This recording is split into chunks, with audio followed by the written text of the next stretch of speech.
Palangiti, Kuwela at Jeprox, isang katangian ng isang katribong ina na nagsubok din makatapos sa elementarya. Ang pagga-graduate sa grade 6 ay sobrang napakahalaga din sa kanya.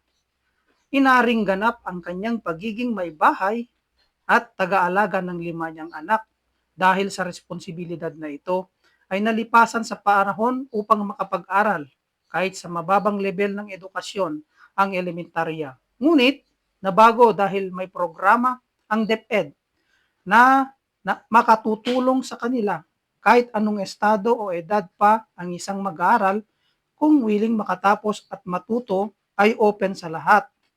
At ito nga ang ALS Alternative Learning System Program. Dito nabuhay ang simpleng pangarap ni Ana Rose Ragudo Lizardo na matapos niya ang elementarya.